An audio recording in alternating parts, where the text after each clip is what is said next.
Hey, what is going on, guys? It's Vid here. Welcome back to my channel, and in today's video, I'm going to be talking all about my everyday carry for 2024. And if you guys are wondering what I mean by that, I'm going to be talking about the tech I use on a day-to-day basis. So let's not waste any more time and dive right in. So the first device I want to talk about is the device that I use the most on a day-to-day basis, and that's my phone. And this year, I'm rocking the iPhone 15 Pro. I upgraded from the iPhone 12 Pro, and so far I have no regrets. I've been loving this device since the day I got it, and this year I got the blue titanium color and the 256 gig storage, and I find that it's plenty of storage. I don't think I need 512 or terabyte, as if I really needed that much, I would probably invest in an external SSD. More on that later, but so far I have no regrets buying this phone. I find that the camera takes really good pictures and takes really good video. I'm recording on it right now as we speak, and I think it's also a really beautifully designed phone. The one downside I have is the battery life, as with my typical use case, I find that I'm oftentimes looking for a charger before the day ends. I am also a pretty big fan of the action button. I have it mapped to some commonly used controls, and I'm really glad they added this, as it allows me to save a lot of time when completing a lot of quick actions.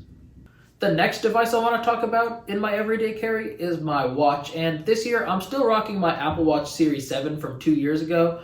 I don't really see a need to upgrade. I don't really use it much outside of it being a glorified fitness tracker. I've considered the Apple Watch Ultra, but in my opinion, it just doesn't really seem worth it for me. In terms of key holders for this year, I'm using this key holder that I found on Amazon. You can see it has an AirTag holder, so I never lose it, and can hold a lot of keys. I'm currently just using 3, and it's still, it's a bit bulky, but I'm honestly not really considering upgrading to anything else because it still works for my typical use case.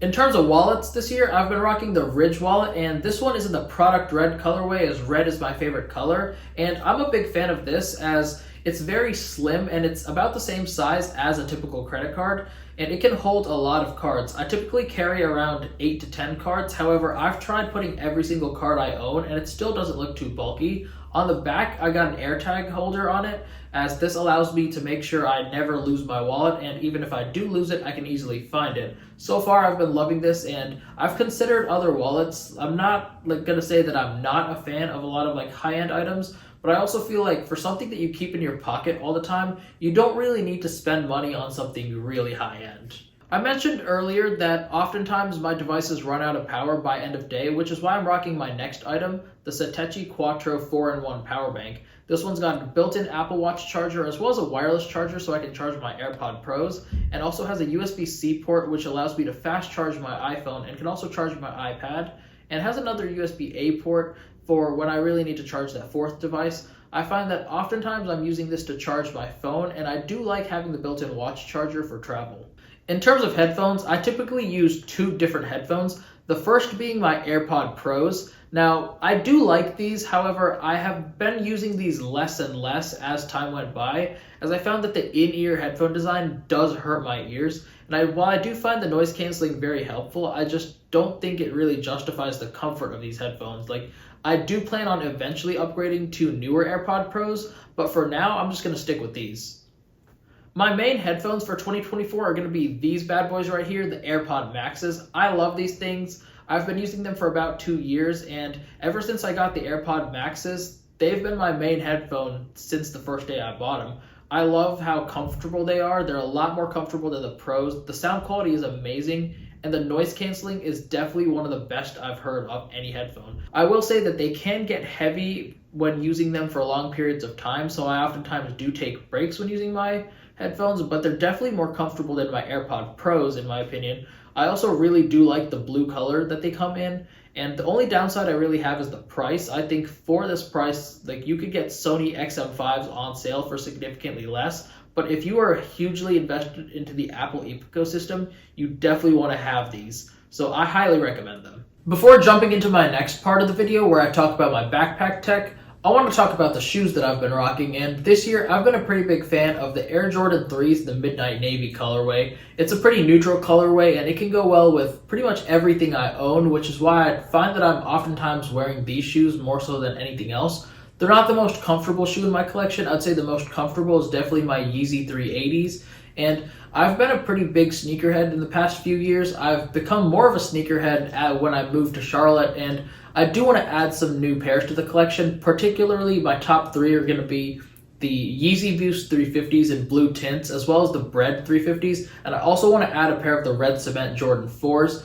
In terms of computers for this year, my go-to is the MacBook Pro, and it's the same MacBook Pro that I've been using for the past 2 years, and that is the 16-inch model from 2021, and this is pretty much base specs except for the upgraded 1TB storage, and I find that I could probably fill a 512 SSD pretty fast, so I'm glad I got that terabyte storage. And I love this laptop. The screen is phenomenal and the speakers are amazing too. I also do like that it has built-in ports, so I don't have to carry around adapters anymore. The only downside I really have, other than the price, is the weight, as I find that it's a really heavy laptop. It's even heavier than the model it replaces. However, I am glad that I got the 16-inch model over the 14-inch, as when I'm away from the desk, which is a lot of times, I find having that extra screen real estate is a big benefit. In terms of my main entertainment device this year, I've been rocking the iPad Pro, and this is the M2 iPad Pro, and I also do have the Apple Pencil for it. It has the same great XDR display that's featured in my 16-inch MacBook Pro, and this is my main entertainment device. I use this to watch YouTube, watch TV,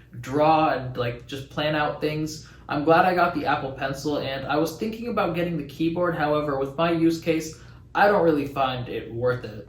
In terms of storage devices, for this year, outside of my cloud subscriptions, the main physical storage device I use is my Samsung T7 SSD, and I'm a big fan of this. It's only about the same size as a credit card, super light, but also really fast. I use one with my Mac as well as my iPhone, and I have no regrets buying these, and if I do want to buy an SSD in the future, I'm definitely going to consider buying another Samsung SSD. There you have it, guys. That's my everyday carry for 2024. Now, if you guys like this video and want to see more content in the future, hit that like button, subscribe to the channel, and stay tuned. That's all I got for today. I'll see you guys next time.